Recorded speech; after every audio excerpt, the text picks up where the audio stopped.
Hello students, how are you all? In last class you learned the classification of colloids. The today's topic is preparation of colloids. Colloids are prepared by different methods. They are, the first one is a chemical method.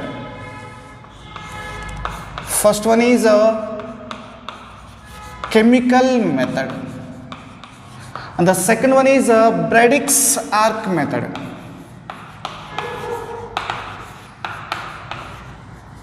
Braddock's arc method.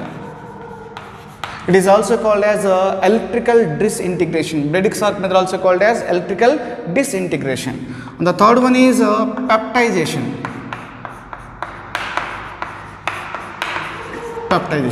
So we are able to prepare the colloids by using these methods.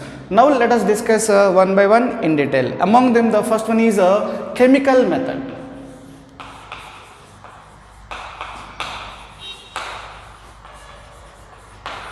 Chemical method.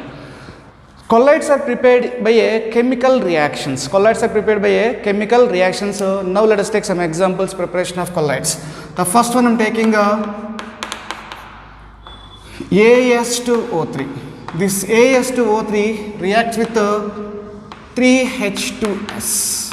AS2O3 reacts with 3H2S, gives rise to the product is AS2S3. So this is a salt. AS2S3 plus remaining we have is 3H2 and this oxygen in the form of 3H2O. So this is AS2S3 formed as a salt. So what are the product species are formed? Those product species aggregates to leading to the formation of a colloidal salt. So this is a double decomposition reaction. Double decomposition. It is a double decomposition reaction. Let us take one more example preparation of colloids. We will prepare a sulfur salt. So for this case I am taking a sulfur dioxide. The sulfur dioxide react with H2S. Sulfur dioxide react with H2S. So this is oxidation process. Then lead to the formation of two sulfurs. This sulfur in the form of 3S. This is a salt. So what are the product species formed in a reaction? Those product species aggregates. So single molecule cannot form the colloid, so that the number of atoms or molecules aggregates leading to the formation of a colloidal salt. So plus remaining what you have is 2H2 and O2 in the form of 2H2O. Then what are the product species formed in a reaction? They can aggregate leading to the formation of a colloidal salt. And the third one I am taking preparation of gold salt, AuCl3. This AuCl3 is treating with formaldehyde, HCHO plus 3H2O. This is the reduction process. So here is AuCl3 convert into gold salt. We will get a gold particle. The gold particles will aggregate leading to the formation of a gold salt. Plus we will get 3HCOOH plus here is 6 chlorine, so 6 hydrogen in the form of 6HCl. So this is the product formed in this reaction. Next let us take one more example. I am taking FeCl3. FeCl3 upon hydrolysis we can take H2. Upon hydrolysis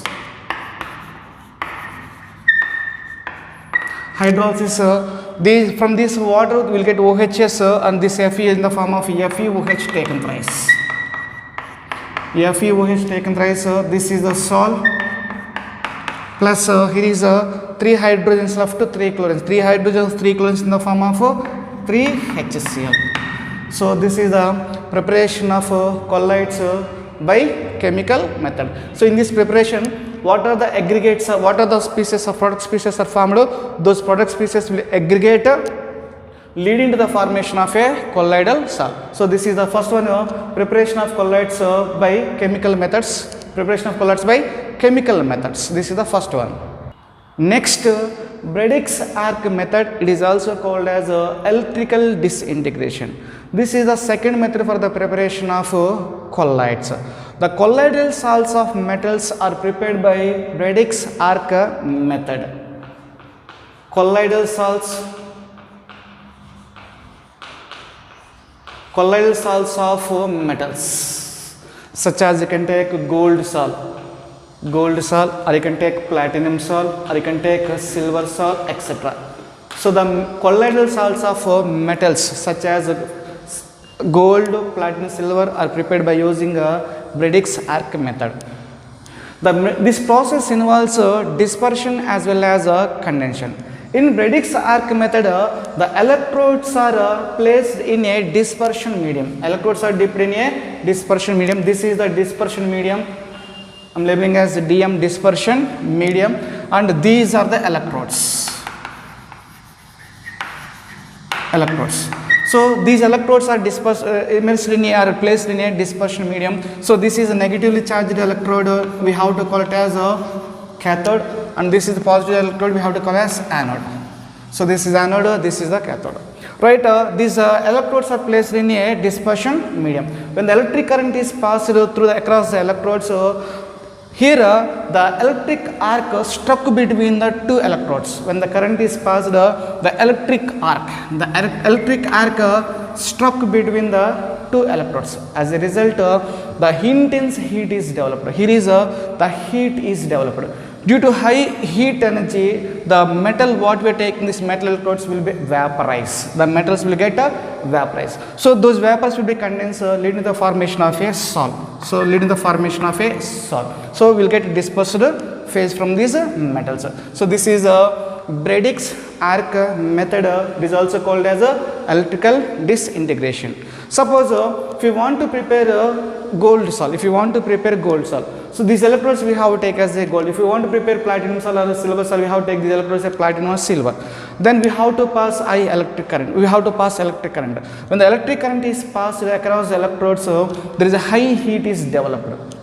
Intense heat is produced. So due to high heat, suppose we are prepared to gold salt, these particles, gold will be get vaporized in the dispersion medium. Those vapors will be condensed. Those vapors condensed will get the salt. So by using Brady's arc method, we are able to prepare colloidal salts of metals such as gold, platinum, silver. So this is the second one, Brady's arc method. Next, peptidization. This is the third one. Peptidization. This is the third method for the preparation of colloids. In peptidization process, freshly prepared precipitates are converted into colloidal salts.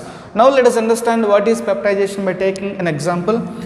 I am taking a dispersion medium, a solvent. This is a dispersion medium. I am labeling as a DM, dispersion medium.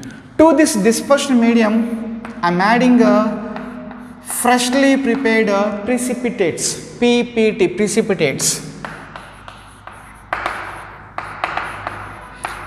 So I am taking precipitate, the precipitate is shaking with dispersion medium. Precipitates are shaking with dispersion medium in presence of a small amount of electrolyte. To this we are adding electrolyte. So precipitates are shaking with dispersion medium in presence of a small amount of electrolyte. We will get colloidal salts. This process is called as peptidization. So you can write simply PPT, precipitates are shaking with dispersion medium, writing DM. So precipitates are shaking with the dispersion medium in presence of a small electrolyte. In presence of small electrolytes, we'll get salt. We'll get colloidal salt. We'll get colloidal salt. So this process we are calling as peptidization. Then what is the electrolyte we are using for this process? This electrolyte is called as a peptizing agent.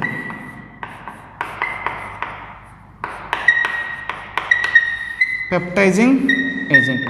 So what is electrolyte we are using for this purpose? So we have to call as a peptizing agent. So this is a peptidization.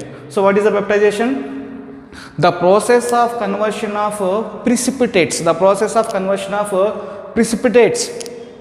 into colloidal salt, process of conversion of precipitates into colloidal salt by shaking it with dispersion medium. By shaking precipitates with dispersion medium in presence of small amount of electrolyte is called as a peptidation. And the electrolyte using for this purpose is called as a peptizing agent. Now let us the statement relating to the peptidation. The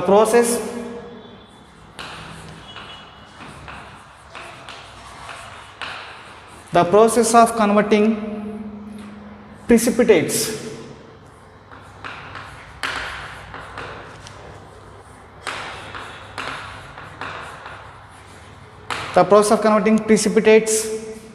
into colloidal salts by shaking it with dispersion medium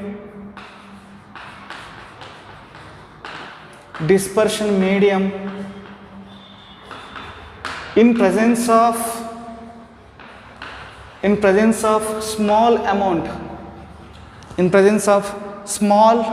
of electrolyte. Small amount of electrolyte is called peptidation.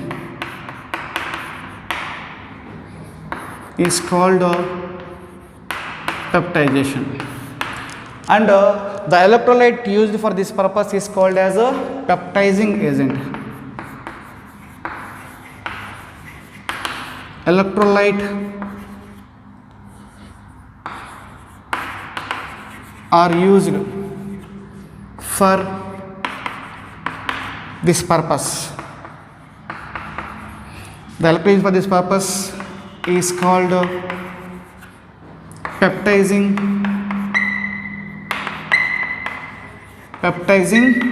agent.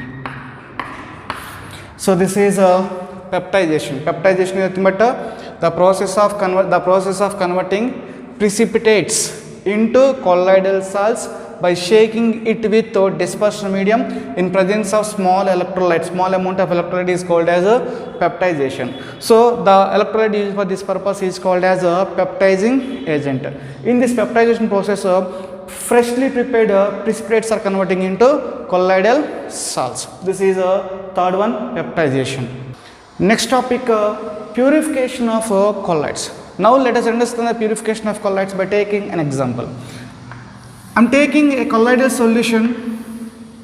So this is the dispersion medium, and in this dispersion medium the colloidal particles are dispersed.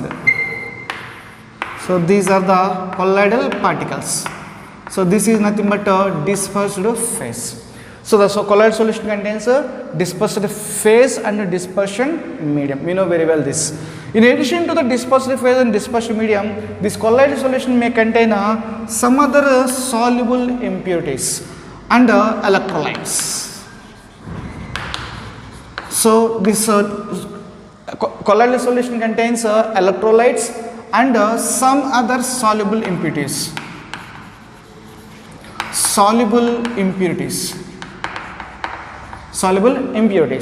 Now another important point is electrolyte. The electrolyte, trace amount of electrolyte present in the colloid solution can stabilize it. If the electrolyte is very small concentration present in the colloid solution, the trace amount of electrolyte present in this colloidal solution can stabilize the colloidal solution, But the higher concentrations of electrolyte can coagulate the colloidal particle. Coagulate meaning is the settling down of colloidal particle. All these colloidal particles will be settled down at the bottom. The settling down of colloidal particle is called as coagulation. You will learn in the further properties of colloids. So the higher concentration of electrolytes in the colloid solution destabilize it, nothing but they can coagulate it, so that we have to reduce the concentration of electrolyte in the colloidal solution. So we have to decrease its concentration, we have to reduce the concentration of electrolyte in colloidal solution. In addition that we have to remove these soluble impurities. The process used to reduce the amount of electrolyte to a requisite minimum is known as a purification of colloids. So what is this point meaning is, here is electrolytes are higher concentration. The electrolytes are higher concentration present in a colloidal solution. Then what we are doing is, the higher concentrated electrolytes are reducing to trace amount. Trace amount is the requisite minimum. So we are not completely removing electrolyte. We are not completely removing this electrolyte. The trace amount we required, because the trace amount can stabilize this colloidal solution. So that the process used to reduce the amount of electrolyte to a requisite minimum is called as a purification of colloids. Now let us read the statement relating to it. The statement is, the process used for reducing the amount of electrolyte to requisite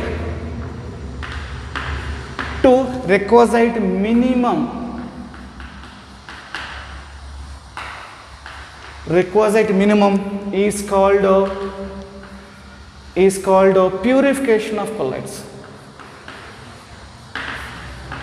Purification of colloidal solution.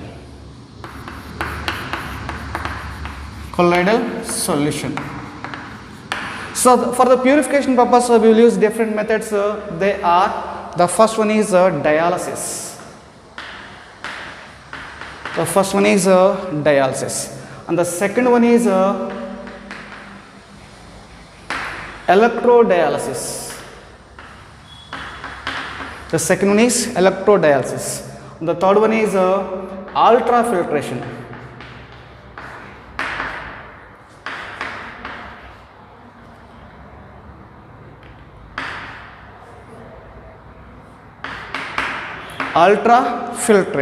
So these are the different methods we will use for the purification of colloids. So what is the purification of colloids? In addition to the dispersed phase and dispersed medium, the colloid solution contains some other soluble impurities and electrolytes. But a small trace amount of electrolytes can stabilize the colloid solution. So that the higher concentrated electrolytes we are reducing to lower concentration, that means trace amount. So the process used for the reducing the amount of electrolyte into requisite minimum, we are not completely removing, so we are reducing its concentration to requisite minimum, is called as a purification of colloids. The purification of colloids can be done by dialysis, electrodialysis and ultrafiltration. Now let us discuss one by one in detail. Next, dialysis. Dialysis is a process of removing dissolved substances from a colloidal solution by using a suitable membrane. So the apparatus used for this purpose, that means the apparatus used for the dialysis purpose is called dialyzer. Now let us look into the what is the dialysis. So in dialysis process, the colloidal solution is taken in a bag of suitable membrane. So this is a bag of suitable membrane. The colloidal solution is taken in a bag of suitable membrane. We have to call it as a dialyzing membrane.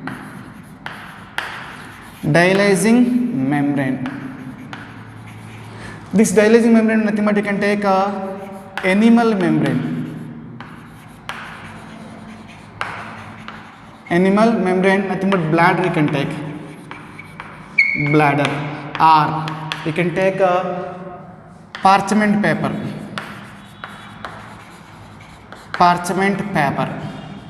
or you can take a cellophane paper,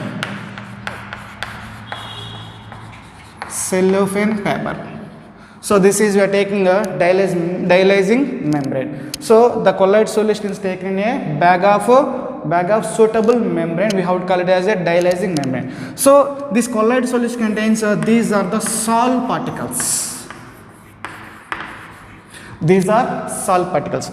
In addition to the salt particles, some dissolved substances is present. These are nothing but crystalloids. impurities, the dissolved substances present in a colloidal solution.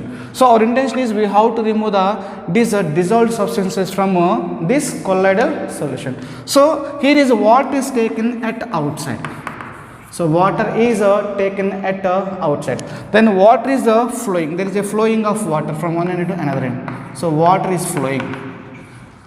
Here also water coming inside. From this end water is coming inside. From this is water is going outside.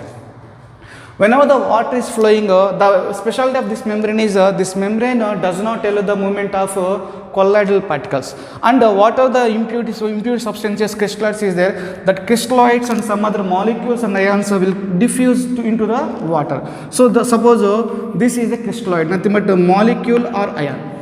The impure molecules or ions present in the colloidal solution will be diffused into the water. They will be diffused into the water, but the colloidal particles does not enter into the water. So the dialysing membrane, this membrane does not allow the movement of diffusion of the colloidal particle into the water, but it will allow only the ions and molecules. What are the impurities are present? We are calling it as the crystalloids. So those particles will come outside.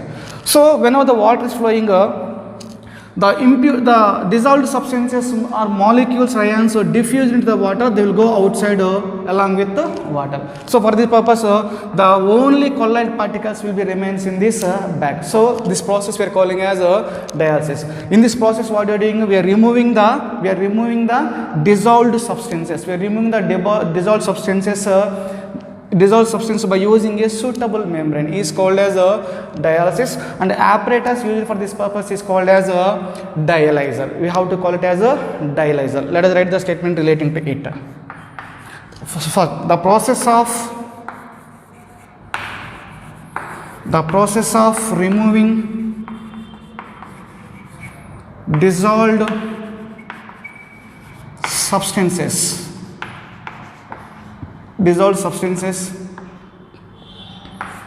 from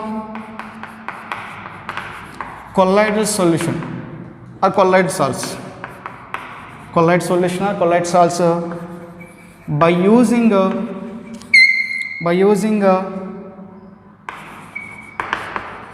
suitable membrane. By using a suitable membrane, it is a process of removing dissolved substances from colloid solution by using a suitable membrane. And the next point is the apparatus used for this purpose. The apparatus used for this purpose, nothing but used for dialysis purpose, is called dialyzer. This is a statement relating to the dialysis. So what is the dialysis? In the dialysis process, the colloid solution is placed in a bag of suitable membrane. The colloid solution is placed in a bag of suitable membrane. This membrane we are calling as a dialysing membrane. The special of this membrane is it will allow only diffusion of dissolved molecules and ions. It will allow only dissolved substances, but not allow colloid particles pass through it, diffuse through it. So we are taking a colloid solution, a bag of suitable membrane, and water we are taking outside. Then water is flowing from one end to another end. Whenever the water is flowing from one end to another, these crystalloids, nothing but dissolved substances, will come out into the water through this dialysing membrane. The dialysing membrane will only molecules or ions or crystalloids into the water. So there is a diffusion of particles from the colloid solution into water. These particles nothing but crystalloids, and colloid particles remains in this solution only. So that by using this method we are able to remove the dissolved substances from the colloids. This process we are calling as a dialysis. So for this case dialysing, you can use animal membrane, or you can use parchment paper, or you can use cellophane paper. So this is dialysis. The next one is electrodialysis.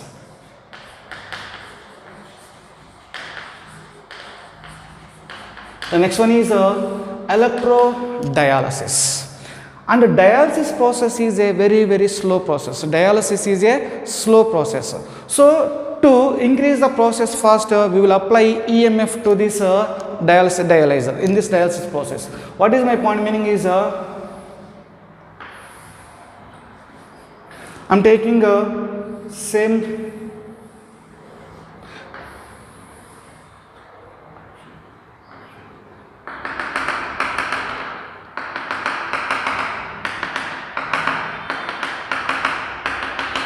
right. This is the flow of water from one end to another end.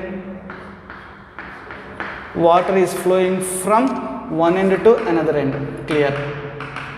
And colloid solution is taken in a bag of suitable membrane. So this is the colloid solution. This colloid solution contains some other impurities, dissolved substances. Here an important point is these impurities, that were dissolved substances, must be electrolytes. So these are the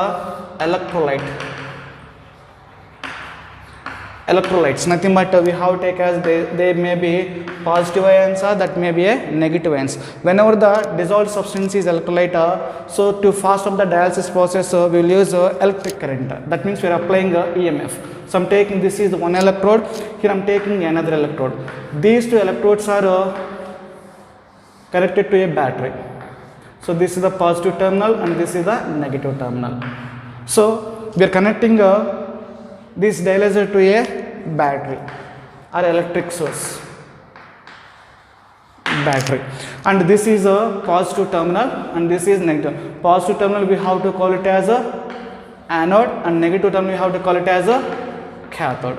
So these are the Sol particles. Sol particles, nothing but colloidal particles. The colloid particles are contaminated with colloid particles in colloid solution. There is a dissolved electrolyte is present. Whenever the electrolyte present, the electrolyte may have positive charges or maybe negative charged ions. So if they contain positive charge and negative charged ions, so if you apply the current, this is a positive plate. It is the positive electrode. And if the negatively charged ions present in this colloid solution, electrolyte is negatively charged, this negatively charged particles migrates towards positive electrode. That means here is an anion. Anions migrate towards the anode. If colloid solution contains positive ions as electrolyte is positively charged, then it is migrated towards, diffused towards negative plate, because cathode is negatively charged. So anions are nothing but cations are migrate towards cathode is negative, cation is positive, and this is negatively charged is nothing but anions are migrated towards the anode is the positive, anion is the negative. Anion is negative, anode is positive, and here is a cation is positive, cathode is negative. So cation is positive, cathode is negative. So here is electrolyte is there. The electrolyte contain positive or negatively charged species. If the electrolyte contain negatively charged species, this negatively charged species diffuse into the water because they attracted towards the anode. So anions migrate towards anode. Anion is negative, anode is positive. So that the negatively charged particles present in the colloid solution, they migrate towards the anode.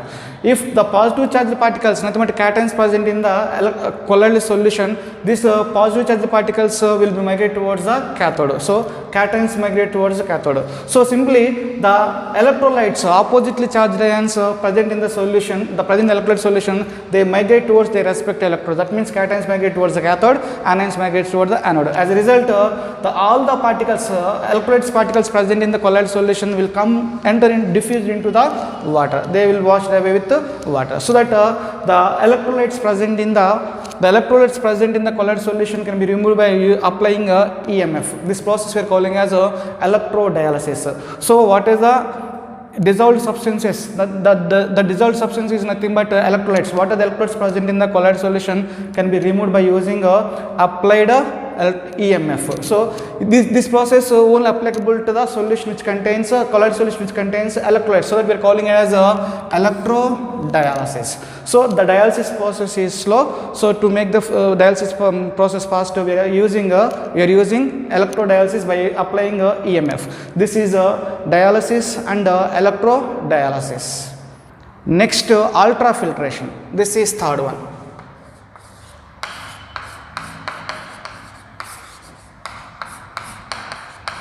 Ultrafiltration. Ultrafiltration is a process of separating colloidal particles from solvents and soluble solutes present in the colloidal solution by using a specially prepared filter papers. What is this point meaning is, I am taking a colloidal solution. So this is the dispersion medium. In this dispersion medium, there is a colloidal particles are dispersed. These are the sol particles, colloid particles or sol particles. So in dispersion medium, in addition to the sol particles, some other solutes are present, nothing but dissolved substances. These are nothing but impure substances. So these are the some other solute particles. Solute particles are some electrolytes. You can take some other dissolved substances, some dissolved impurities.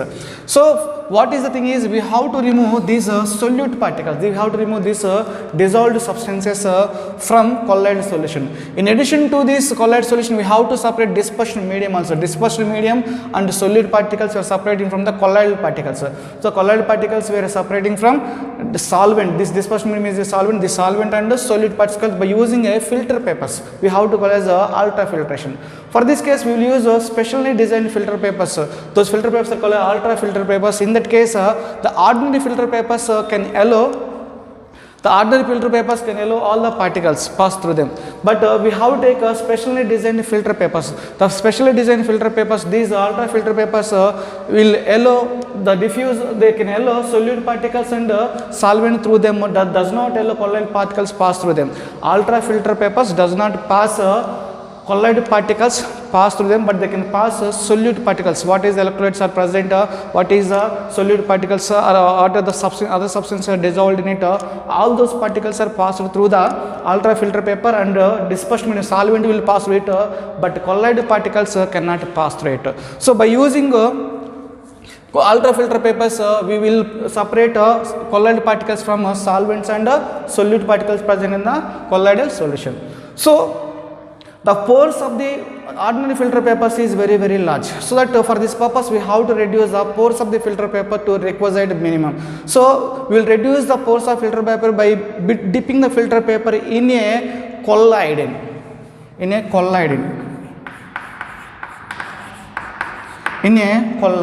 This collidin is nothing but 4% solution of nitrocellulose. 4% solution of nitrocellulose in mixture of alcohol and ether. Mixture of alcohol and ether. Then what is a filter paper? Ordinary filter paper we are taking. This ordinary filter paper we have to dip in a collidin. So the collidin is nothing but a 4% solution of nitrocellulose in a mixture of alcohol and ether. So this 4% solution is a mixture of alcohol and ether. In this solution we are taking, this is collidin. This is the collidin. In this collidin we are dipping the filter paper. Whenever the filter paper is dipped in a collidin, the pore size of this filter paper gets reduced. The pore size of the filter paper gets reduced. So whenever the pore size is reduced, the colloidal particle cannot pass through them. So to separating the colloidal particles from the dispersed medium and solute, separating the process of separating the colloidal particle from dispersed medium and solute particles by using a special design filter paper we are calling as a ultra filter papers. So ultrafilter papers, these are prepared by dipping a filter paper in collidine. We are dipping the filter paper in a collidine. Collidine is nothing but 4% solution of nitrocellulose in a mixture of alcohol and ether. Then after dipping the collidine, this paper will be hardened by the formaldehyde, and it will be hardened by the formaldehyde and they can use it for the filtration process. Then after filtration of this colloidal solution, we will get colloidal particles in a filter paper. That colloidal particles we have to add it to the dispersed medium directly. Then we will get pure colloidal solution. Then the solution is free from colloidal solution is free from a solution. Free from dissolved substances, nothing but solutes or electrolytes, some other soluble impurities. This process we are calling as ultrafiltration. Next, properties of colloidal solution. There are different types of properties of colloidal solution. They are, the first one is colligative properties. Colligative properties. This is the first one. The second one is Tyndall effect.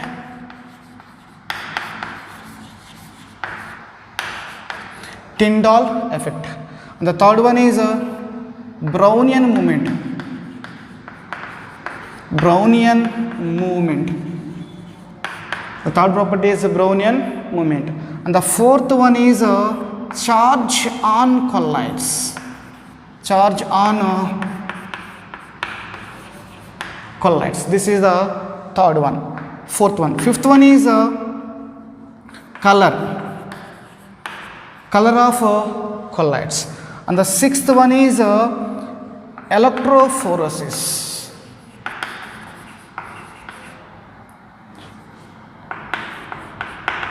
Electrophoresis. And the seventh one is coagulation.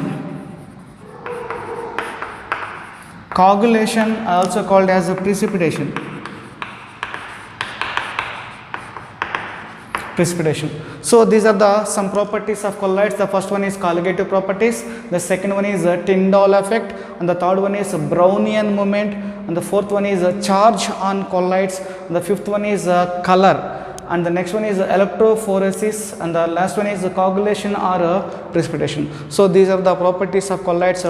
Now let us discuss one by one in detail. So among them, the first one is colligative properties.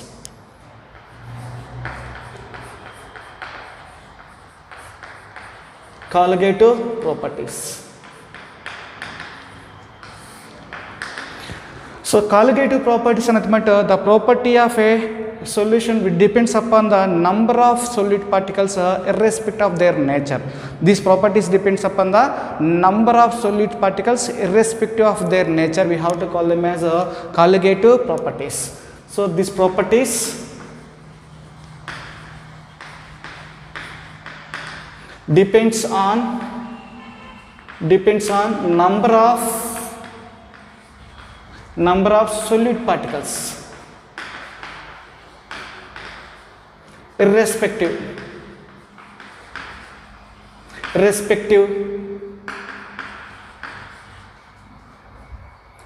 of their nature.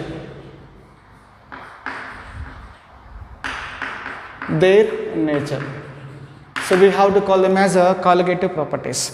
Now we have to find out the comparison of colligative properties of true solutions and colloidal solutions. So what are the colligative properties we have? So there are mainly four colligative properties. One is relative lowering of vapor pressure. Relative lowering of vapor pressure. Relative lowering of vapor pressure we have to simply call as RLVP. RLVP, relative lowering of vapor pressure. This is the first colligative property. The second one is elevation of boiling point, or we can use elevation in boiling point, and we have to call as delta TB, elevation of boiling point. And the third one is depression of freezing point. Depression of freezing point. We have to call it as a delta TF. Definition of freezing point is delta TF. And the fourth one is osmotic pressure. Osmotic pressure pi. Osmotic pressure pi. Now these are the four colligative properties. These four colligative properties we have to check for. We have to compare with true solutions and colloidal solution. So first I am taking a true solution. Colligative properties